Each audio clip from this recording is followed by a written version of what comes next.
গাঁজাখোরদেরকে কিছু বলবেন না, কারণ ওরা জুলাই যোদ্ধা। হিরোইনচিদেরকে কিছু বলবেন না, কারণ ওরা জুলাই বিপ্লবী।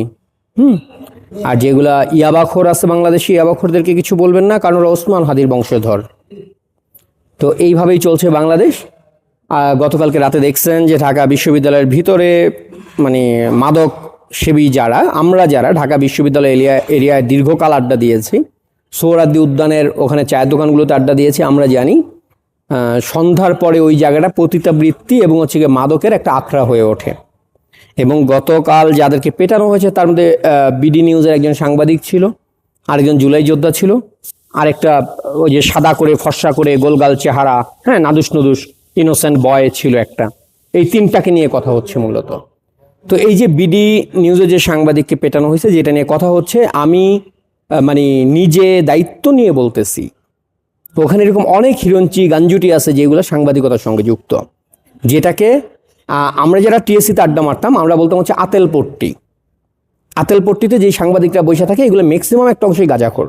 মূলত ওরা সোহরাওয়ার্দী উদ্যানের গেটের ওখানটায় বসে আড্ডা দেওয়া হচ্ছে গাঁজা খাওয়ার সুবিধার জন্য। যখন ইচ্ছা ওখানে বসে একটা গাঁজা জ্বালায় দেওয়া যায়, কেউ মানা করে না। কিংবা আরেকটু হাইটা সোহরাওয়ার্দী উদ্যানের গেটটার ভিতরে ঢুকে গেলে আর কেউ মানা করে না। অতএব এরা ওখানকার চিহ্নিত গাঁজাখোর। এবং হচ্ছে গিয়ে জুলাই যাকে পেটানো হয়েছে, যার নিয়ে কথা হইতেছে, যে হচ্ছে সেনাবাহিনী পুলিশের সামনে জুলাইতে মিছিল করছিল, হ্যাঁ, তো তাকে গতকালকে দেখছেন, সে শুধু জিজ্ঞেস করছে কি বলে যে ডিসি মাসুদকে যে স্যার এইগুলা দিয়ে কি সমীকরণ দাঁড় করাতে চাচ্ছেন। ডিসি মাসুদ পিডাইয়া সমীকরণকে শোয়া ফেলাইছে। সমীকরণ শুয়ে চিল্লাইতেছিল সে জুলাই যোদ্ধা। আজকে সকাল থেকে আমরা দেখলাম ডিসি মাসুদের পদত্যাগের দাবি কইরা, হ্যান কইরা, ত্যান কইরা শাহবাগ মানে থানার সামনে মিছিল করা, মিটিং করা, তারপরে মানে বহুত কিছু করতেছে হিরঞ্চি গাঞ্জুটি বাহিনীগুলা। কারণ জুলাই যোদ্ধা, সে যদি ধরেন কি বলে, তার বাপ যদি কোনো ছাত্রীকে নির্যাতনও করে, যৌন হয়রানিও করে, কিছু বলা যাবে না, কারণ সেটা নাহিদের বাপ। যদি কেউ অস্ত্র সহকারে কিংবা ধরেন ম্যাগজিন সহকারে যদি এয়ারপোর্টে ধরা পড়ে, তাকে কিছু বলা যাবে না, কারণ সে জুলাই আসিফ মাহমুদ। সোহরাওয়ার্দী উদ্যানে গাঞ্জা খেয়া কোনো গাঞ্জুটি যদি ধরা পড়ে, তাকে কিছু বলা যাবে না, কারণ সে জুলাই যোদ্ধা। এই হচ্ছে বাংলাদেশের বর্তমান অবস্থা। আমরা বারবার বলে আসছিলাম, জুলাই আন্দোলনে টোকাইদের একটা বড় অংশ, ঢাকা শহরের প্রায় 2 লক্ষ টোকাইকে আগে থেকে ট্রেন করা হয়েছে। 2 লক্ষ টোকাইকে ইনভলভ করা হয়েছে এই আন্দোলনে অফিসিয়ালি। গতকাল যে ডিসি মাসুদ যেটাকে পিড়াইছে, ওইটা সেই 2 লক্ষ গাঞ্জুটির একটা। ঢাকা বিশ্ববিদ্যালয়ে পড়ে, ঢাকা বিশ্ববিদ্যালয়ে অনেক হিরঞ্চি পড়ে, অনেক জঙ্গি পড়ে, হ্যাঁ, অনেক রাজাকারের বাচ্চা পড়ে ঢাকা বিশ্ববিদ্যালয়ে। ঢাকা বিশ্ববিদ্যালয়ে পড়াটা কোনো মহত্তম কর্ম না, যে ঢাকা বিশ্ববিদ্যালয়ে পড়ে মানে সে কোনো অপরাধ করতে পারে না। ঢাকা বিশ্ববিদ্যালয়ের ছাত্র হলে সে ধর্ষণ করবে না, এমন কোনো ইতিহাস নাই পৃথিবীতে। অতএব ঢাকা বিশ্ববিদ্যালয়ের ছাত্র বইলা আলগা পিরিত দেখানোটা বন্ধ করেন। আজকে যে ডিসি মাসুদের বিরুদ্ধে কথা বলা হচ্ছে, ডিসি মাসুদের পদত্যাগ চাওয়া হইতেছে, এই ডিসি মাসুদকে আপনার মনে থাকবে যে শাহবাগ থেকে 32 রমনা, এই পুরো অঞ্চলটার ভেতরে ছাত্রলীগের নেতাকর্মীদেরকে পাওয়া মাত্র গ্রেপ্তার করা, তাদেরকে মিথ্যে মামলা দেওয়া, ঢাকা বিশ্ববিদ্যালয়ের ছাত্রদেরকে যারা ছাত্রলীগের রাজনীতির সঙ্গে সম্পৃক্ত ছিল তারা ক্যাম্পাসে ঢুকলে তাদেরকে পুলিশের হাতে তুলে দেওয়া, এই যে সব প্রক্রিয়াগুলো, এই জায়গাটায় জঙ্গি, টোকাই এবং এই হিরঞ্চি, যাকে গতকাল সরকার পরিবর্তনের পরে ডিসি মাসুদ অস্বীকার করতেছে তার পেয়ারে লোকজনকে গতকালকে পিটাইছে। ডিসি মাসুদ এবং এই টোকাই দুইজন আলাদা কেউ না, এরা একে অপরের পরিপূরক। গত 18 মাস এই দেশটাকে ধ্বংস করছে আওয়ামী লীগ, ছাত্রলীগের সব নেতাকর্মীর উপরে নির্যাতন করছে এই ডিসি মাসুদ। এইসব টোকাইদের কথায় গ্রেপ্তার করছে, মিথ্যা মামলা দিছে, এইসব টোকাইদের কথায় আজকে টোকাইয়া মুখোমুখি হয়েছে। ডিসি মাসুদ এখানে নায়ক সেজার চেষ্টা করতেছে, এইটা যেরকম এক ধরনের ভণ্ডামি তার, আরেকদিকে যারা তার মানে কি বলে তার শাস্তি চাইতেছে, ওইগুলো তো জুলাই টোকাই আরেক গ্রুপ। অতএব এই দুটা আলাদা কিছু না।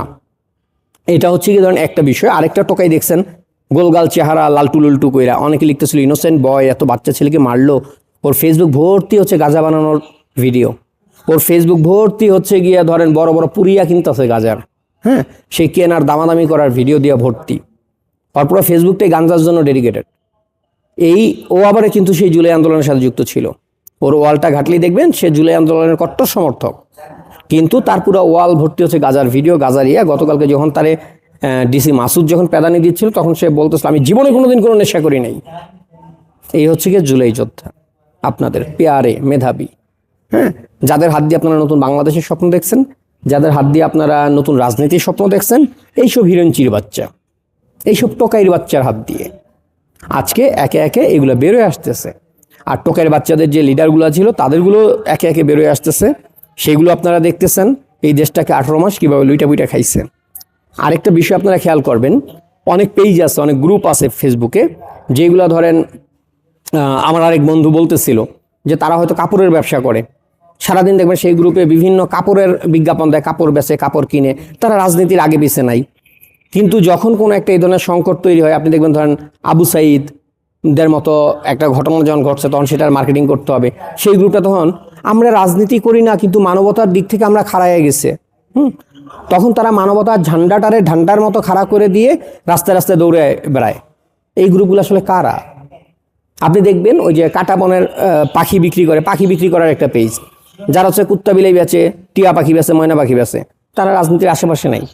কিন্তু যখনই দেখবেন এই ধরনের কোনো ঘটনা ঘটে, তারা টুক করে মানবতার ঝান্ডা নিয়ে, মানে তাদের যে একটা ফ্যান ফলোয়ার তৈরি হয়ে যায়, সেই ফ্যান ফলোয়ারদের মধ্যে একটা রাজনৈতিক অ্যাঙ্গেল ডেভেলপ করবার না একটা ন্যারেটিভ ডেভেলপ করবার কাজে তারা ঝাঁপায়া পড়ে। এই কাজটা পুরোটা জামাতের করা। জামাত শিবির এই যে জুলাই আন্দোলন আপনারা দেখছেন, যে LGBT যে কমিউনিটির যে যারা রয়েছেন, ট্রান্সজেন্ডার, গে, লেসবিয়ান, তো এরা রাস্তায় নেমে আসলো। কেন নেমে আসলো? কারণ এদের মধ্যে একটা বড় অংশ রয়েছে যারা জামাতের দ্বারা প্যাট্রোনাইজ, যাদেরকে জামাত তাদের মতো করে ডিল করে। আপনার কাছে আইসা ধরেন ট্রান্স বিরোধী কথা বলবে, কিন্তু যেই ট্রান্স কমিউনিটি, যে মানুষগুলোকে জামাত ব্যবহার করবে ভবিষ্যতে, তাদেরকে কিন্তু সে ইগনোর করে না।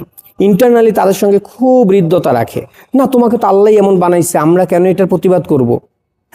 আবার বাইরে যখন আসবে তখন হচ্ছে কি এদের বিরুদ্ধে ওয়াজ মাহফিল করবে।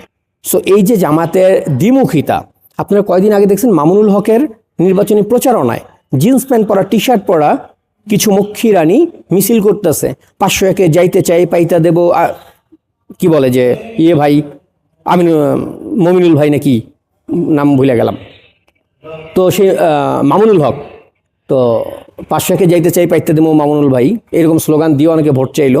এরা কি আসলে খুব ধার্মিক কেউ? কিন্তু মামুনুল কি ধর্মভিত্তিক রাজনীতি করে না? করে। তাইলে এদেরকে কেন হাতে রাখে? আপনাদেরকে বিভ্রান্ত করার জন্য। ধরেন আজকে যখন ওই যে কি বলে সারোয়ার ফারুকির মতো বউ দিয়ে ব্যবসা করা একটা লোক, যে আজীবন বোর রান দেখাইয়া, বুক দেখাইয়া মানুষের কাছ থেকে টাকা নিচ্ছে অভিনয় করাইয়া, সেই শুয়ারের বাচ্চা যখন বলে জামাত তো ভালো মানুষ, যখন পিনাকির মতো একটা হিন্দুকে দিয়ে বলানো যায় জামাত তো ভালো মানুষ, তখন কি হয়? তখন মাস পিপলের মধ্যে একটা ধারণা, আয় হায় বৌরে দিয়ে ন্যাংটা নাচ নাচেন একটা লোকও জামাতকে অস্বীকার করতে পারে না, দেখছো জামাত কত ভালো। একটা আঁকাড়া হিন্দু ব্রাহ্মণ সেও বলতেছে জামাত ভালো, তার মানে জামাত কত ভালো। হইতে পারে যে হিন্দুর মন জয় করে ফেলাইছে, আমি তো মুসলমান, আমার তো তাহলে সেজদা দেওয়াই উচিত এখানে।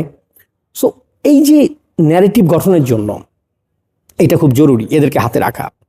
আজকে যারা হিরোইনচিগুলা, এগুলোও শিবিরের সাথে কানেক্টেড, জুলাইয়ের কানেক্টেড। এই টোকাইদের মধ্যে আপনারা পরিসংখ্যানে দেখছেন 2 লক্ষ টোকাইকে রাস্তায় নামানো হয়েছিল জ্বালাও পোড়াও করার জন্য জুলাইতে। এই পুরো ঘটনাগুলো পরিকল্পিত। আজকে ডিসি মাসুদ এর মধ্যে পড়তেছে, আপনারা দেখবেন নিত্য নতুন বিভিন্ন পেজ যারা রাজনীতি নিয়ে কোনোদিন কথা বলে না, তারা টুকটুক করে বিভিন্ন ন্যারেটিভ দাঁড় করানোর জন্য এক একটা মাঝে মাঝে হঠাৎ করে তারা তাগমদের চেতনা জায়গা ওঠে। এই যে চেতনা জায়গা ওরা তাদেরকে যে ধরেন ফ্রিজিং করে রাইখা দেওয়া, এটা জামাতের একটা পরিকল্পনা। জামাতের এরকম কয়েক শত শত গ্রুপ আছে, শত শত পেজ আছে, যারা জীবনে কোনোদিন জামাতের পক্ষে কথা বলে না, যারা জীবনে কোনোদিন শিবিরের পক্ষে কথা বলে না, কিন্তু যখন আপনাকে ব্রেন ওয়াশ করতে দরকার পড়বে তখন দেখবেন তারা টুক করে দেশপ্রেমের নাম কইরা, মানবতার নাম কইরা, এইটা ওইটা কইরা, 9-6 কইরা জামায়াতের যেই পার্সপেক্টিভ সেটাই আপনার মধ্যে ঢুকাইয়া দেবে। কিন্তু সে কোনোদিন বলবে না সে জামাত করে। তার ওয়ালে আপনি জীবনে কোনোদিন একটা জামাত বা শিবির নিয়ে পোস্ট দেখবেন না। কিন্তু এগুলা প্রত্যেকটা জামাতের টাকায় চলা, জামাতের খোলা পেজ। এখন প্রশ্নটা একটা থেকে যায়, বাংলাদেশি মুক্তিযুদ্ধের পক্ষে যারা রয়েছে, আওয়ামী লীগের যারা রয়েছে, আসলে আমাদের কি এরকম কোনো একটা প্ল্যাটফর্ম রয়েছে? যদিও আওয়ামী লীগ লুঙ্গির তলা থেকে রাজনীতিতে বিশ্বাস করে না, ছাত্রলীগও সেই ধারায় চলে না। ছাত্রলীগের তৃণমূলের একটা কর্মীও সিনা টান করিয়ে বলে দেয় আমি ছাত্রলীগ করি, আমি বঙ্গবন্ধু সৈনিক, কারণ তাদের মুখোশ লাগাইতে হয় না। কিন্তু এই বাংলাদেশের মূর্খ জনগণকে ভোদাই বানানোর জন্য শিবির যেটা করতেছে, অন্ততপক্ষে জনগণকে মুক্তিযুদ্ধের পক্ষে এবং রাজাকারের বাচ্চাদের বিরুদ্ধে রাখার জন্য হলো সম্ভবত আমাদেরকে এই ব্যাপারগুলো নিয়ে একটু ভাবা উচিত যে আমাদের কি এই ওয়েতে যাওয়া দরকার কিনা। কারণ আজকে ইয়াং জেনারেশনের একটা বড় অংশ রাজাকারের বাচ্চাদের অনুসারী হয়ে গেছে। কারণ জামাত এমনভাবেই তাদের মধ্যে ঢুকছে, যাকে ধর্ম দিয়ে গেলানোর কথা তাকে ধর্ম গেলাচ্ছে, যাকে ধরেন সমকামিতা গেলানোর কথা তাকে সমকামিতাই গেলাচ্ছে, যাকে গাঞ্জা দিয়ে নিজের দলে আনা দরকার তাকে সৌরাতিতে গাঞ্জা দিয়ে পাঠিয়ে দিচ্ছে গাঞ্জা খাওয়ার জন্য। আবার সময় মতো আইসা রাস্তায় মনে করেন ওই যে কি বলে পাকিস্তান জিন্দাবাদ, পাকিস্তান জিন্দাবাদ বলতে একটু লজ্জা লাগে, আসলে সরাসরি তো বলা যায় না, একটা লজ্জার বিষয়, এই কারণে ইনকিলাব জিন্দাবাদ। তো তারা মনে করেন এই পাকিস্তান জিন্দাবাদ বলতে লজ্জা পায় দেখে ইনকিলাব জিন্দাবাদ বলে রাস্তা কাঁপাবে। পুরো ব্যাপারটাই জামাতের পরিকল্পিত, এখানে আলাদা করে কিছু নাই। সো এগুলোকে আপনি বিচ্ছিন্ন ঘটনা হিসেবে দেখতে পারবেন না, ডটগুলো মেলান, হিসাব মিলে যাবে। ধন্যবাদ।